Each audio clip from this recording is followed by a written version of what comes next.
और मैं पूछना चाहता हूं, आज एक दौर था जब भारत की ग्रोथ रेट 1.5-2% थी और मजाक उड़ाया जाता था ये 2% की हिंदू ग्रोथ रेट। आज जब हिंदुत्व वालों की सरकार है तो 8.2% की ग्रोथ रेट है, जो वर्ल्ड की सारी बिगेस्ट इकोनॉमीज में ज्यादा। और इतना ही नहीं, सबसे आधुनिक जो माना जाता है टेक्नोलॉजी, डिजिटल ट्रांजैक्शन में आज दुनिया में हम नंबर 1 के देश हैं।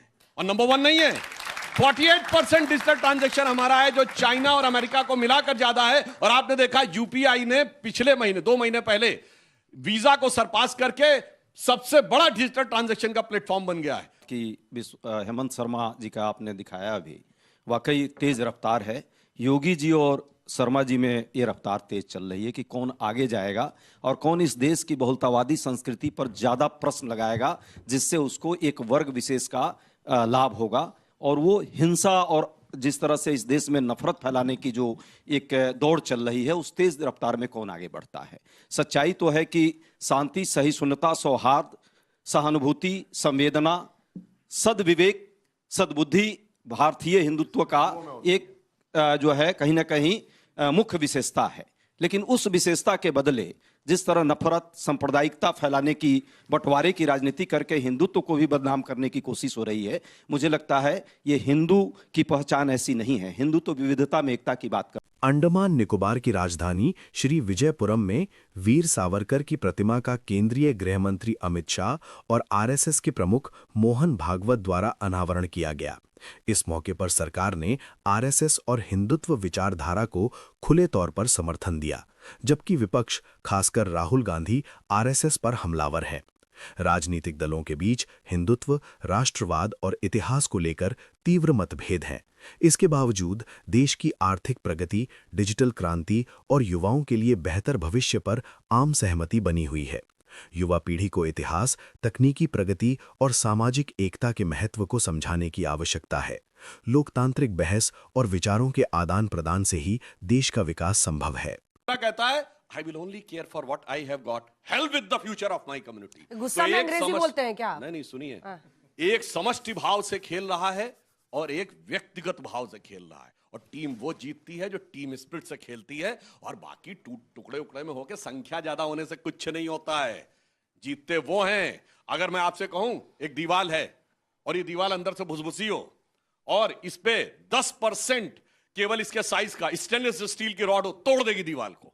और इस देश में हो चुका है, दुनिया में हो चुका है। तो उन्होंने कहा है उसको गंभीरता समझना चाहिए। अब मैं बताना चाहता हूं जो आगे आपने बात कही, आज हिंदुत्व वाले विषय पे क्या आवश्यकता है। आजकल के यंग बच्चे हैं, मैं पूछना चाहता हूं, सबसे ज्यादा एआई का यूज करते हैं। एआई बनाने वाली कंपनी चैट जीपीटी के सर्वा सैम ऑल्टमैन से क्वेश्चन पूछा गया कि ये बताइए, आज सब लोग क्वेश्चन जानना चाहते हैं एआई से, कौन सी ऐसी चीज है जो आपको लगता है कि आपको पता है पर बाकियों को नहीं पता है। तो सैम ऑल्टमैन ने क्या बोला? The absolute equivalence of Atman and ब्रह्म। अब आजकल तो बहुत सारे लोग कूद पड़ेंगे ना, अरे नहीं ऐसे कैसे कह दिया, ऐसा नहीं कहा। तो 27 दिसंबर 2022 2:34 AM का ट्वीट है उनका, जाके चेक कर लीजिए। उन्होंने कहा कि एब्सोल्यूट इक्विवेलेंट आत्मा और ब्रह्म की, जो शंकराचार्य जी ने कहा था जीवो ब्रह्मे ना परा, ये कौन कह रहा है? Sam Altman. अब आइए, जो एक बहुत बड़े अमेरिका में जिनका पॉडकास्ट होता है, उनका क्या नाम है, जो रोगन, जिन्होंने वो कहा है कैलाश टेम्पल के बारे में, उनका वो कह रहे हैं असंभव है, ऐसा बनाया नहीं जा सकता, कितना परफेक्शन चाहिए। ये बड़े आसानी से किया जाता है, ऊपर से नीचे तक काट के और छेनी हथौड़ी से बना दिया गया। आप ये सोचिए, एक इम्परफेक्शन हुआ और पूरा पहाड़ बेकार। उन्होंने कहा कि it needs something extraordinary which India was having. तीसरा उदाहरण, आईफोन यूज करते हैं, एप्पल बनाने वाली कंपनी के फाउंडर स्टीव जॉब्स की पत्नी लॉरेन पावेल आई कुंभ के मेले में और इतनी प्रभावित हो गई कि दीक्षा ग्रहण करके अपना नाम कमला देवी रख लिया।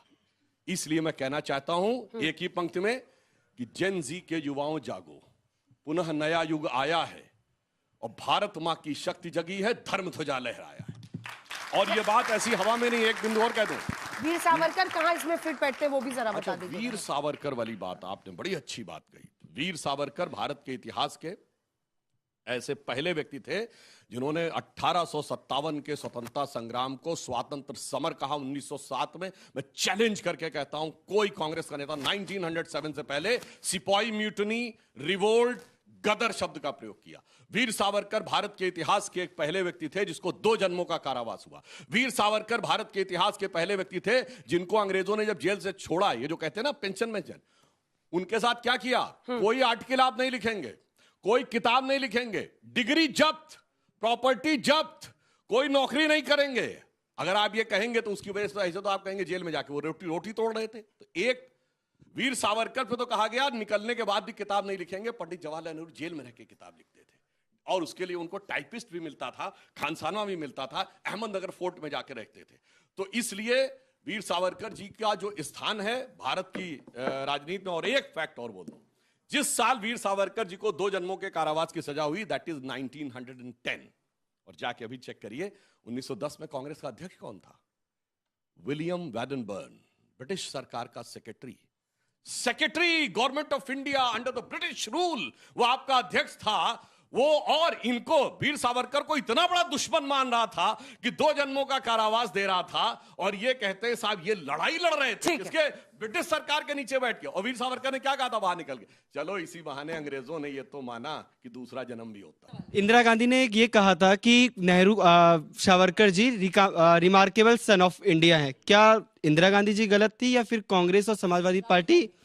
गांधी अलग है जी, अच्छा प्रश्न है आपका। और इंदिरा जी ने उस दौर को कहा था जब वो 1857 की क्रांति के बारे में किताब लिखी थी, उसकी हम भी प्रशंसा करते हैं। ये गलत यहाँ फैला रहे थे भ्रम। दूसरी बात, जब वो वहाँ विदेशों में थे और क्रांतिकारी सेना के सदस्य थे, उन्होंने वाकई उस समय रिमार्केबल काम किया। उसके लिए हम उनको उस सावरकर को जरूर हम सैल्यूट करते हैं। और इंदिरा जी ने उसी सन की बात की थी। उन्होंने तो खुद कह दिया जब वो माफी नामा लिख रहे थे, सुधांशु जी मुस्कुरा रहे हैं। मैं ब्रिटिश सरकार की हैसियत से सेवा करने को, हर तरह से सेवा करने को तैयार हूं। मुझे परिवर्तन आया है, भविष्य का आचरण भी ऐसा ही रहेगा। मेरा ये दूसरा जन्म होगा। पहला जन्म में गलती किया, ये उन्होंने खुद स्वीकार लिया जब उससे पहले वो जेल में आए थे। जेल में आने के बाद और जेल से माफी मांगने के बाद जो सावरकर हैं वो इस देश में नफरत फैलाने वाले सावरकर हैं, क्रांतिकारी सावरकर नहीं है, पहली बात। दूसरी बात, इन्होंने कहा मस्ट ओबीडिएंट सर्वेंट।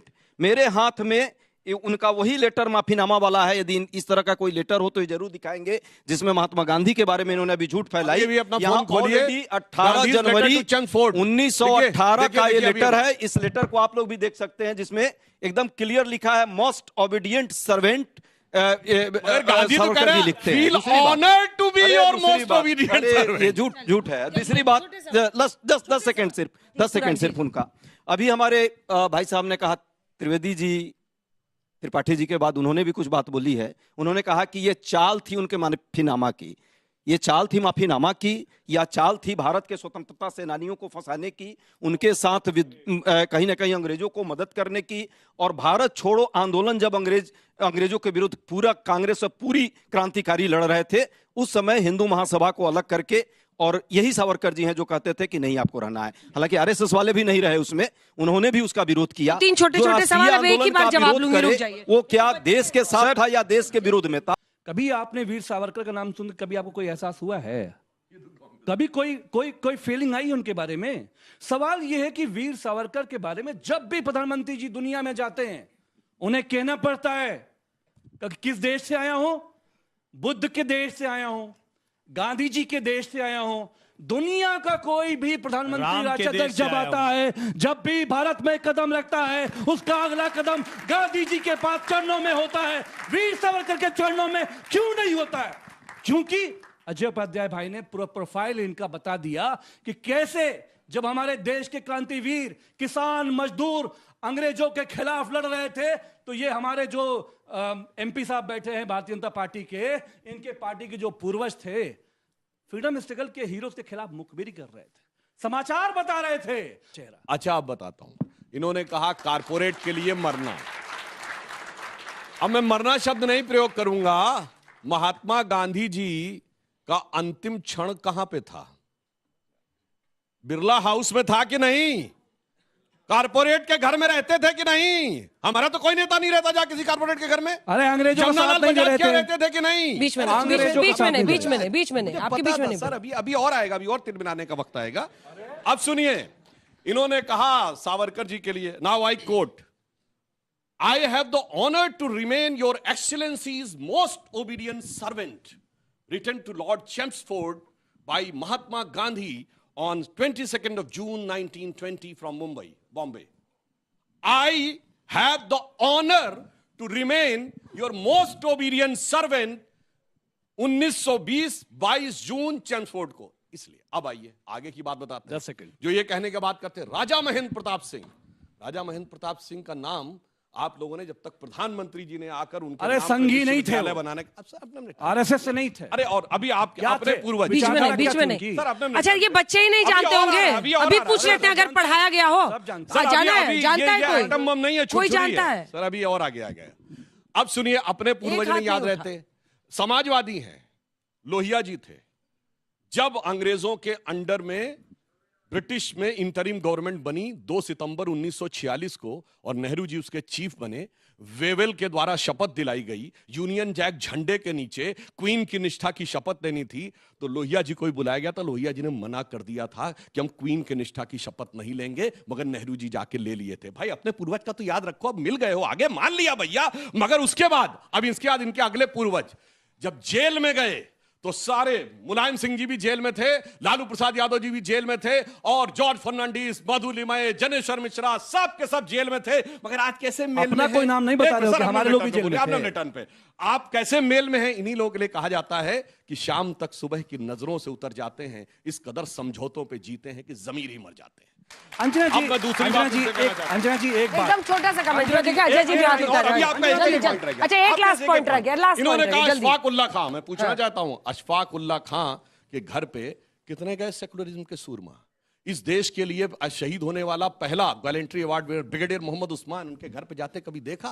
वीर अब्दुल हमीद की शहादत की 50वीं वर्षगांठ 2015 में हुई तो अरे इन लोगों प्रधानमंत्री से जी ने आपका क्या उनके पूरे मतलब है? परिवार को, पत्नी को बुलाकर सम्मानित किया, और इन लोगों ने यासीन मलिक को बुला के सम्मानित किया जिसने एयरफोर्स के अधिकारियों को मारा. ये आजमगढ़ के संजरपुर में जाके आतंकवादियों के आरोपियों घर पे जाके सिजदा करते हैं, आतंकवादियों से केस विड्रॉ करते हैं. कभी मलिक मोहम्मद जैसी घर पे गए, कभी अब्दुल रहीम खान खाना घर के कब्र पे गए, कभी सैयद इब्राहिम रसखान के कब्र पे गए. नहीं, ये सिर्फ भाषण देने के लिए है, हाथी के खाने के दांत और दिखाने का. स्वाधीनता बीजेपी सरकार ने आरएसएस के साथ अपने रिश्ते में खुलापन दिखाया है. पहले की सरकारों के मुकाबले अब आरएसएस के कार्यक्रमों में भाग लेने से हिचकिचाहट नहीं है. विपक्ष का आरोप है कि देश के संस्थानों में आरएसएस का बढ़ता प्रभाव है, जबकि सरकार इसे देशभक्ति और सांस्कृतिक राष्ट्रवाद का हिस्सा बताती है. प्रधानमंत्री मोदी ने भी कई मौकों पर आरएसएस के प्रति समर्थन जताया है. उत्तर प्रदेश में वोटर रजिस्ट्रेशन में अनट्रेसेबल वोटर्स की संख्या बढ़ रही है, जिसे लेकर योगी आदित्यनाथ डिटेंशन सेंटर बनवा रहे हैं.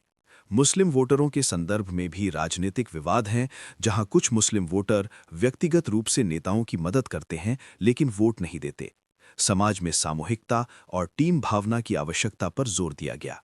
एआई यानी आर्टिफिशियल इंटेलिजेंस के संदर्भ में भारत की प्रगति का उल्लेख किया गया. साथ ही स्वतंत्रता सेनानी वीर सावरकर के इतिहास, उनके 2 जन्मों के कारावास और ब्रिटिश सरकार के प्रति उनके व्यवहार पर चर्चा हुई. कांग्रेस और विपक्ष द्वारा सावरकर की आलोचना के बावजूद बीजेपी और संघ उनके योगदान को मान्यता दे रहे हैं. हिंदुत्व की असली पहचान को लेकर बहस हुई, जिसमें हिंदुत्व को विविधता में एकता, सर्वधर्म समभाव और वसुधैव कुटुंबकम की अवधारणा बताया गया. वहीं विपक्ष पर सांप्रदायिकता फैलाने का आरोप लगाया गया. स्वतंत्रता संग्राम के विभिन्न नायकों के योगदान पर चर्चा की गई और सवाल उठाया गया कि वीर सावरकर को राष्ट्रनायक के रूप में क्यों नहीं स्वीकारा जाता. कांग्रेस, समाजवादी पार्टी और बीजेपी के नेताओं के बीच सावरकर की विचारधारा, हिंदुत्व की परिभाषा और राजनीतिक नफरत के मुद्दे पर तीखी बहस हुई.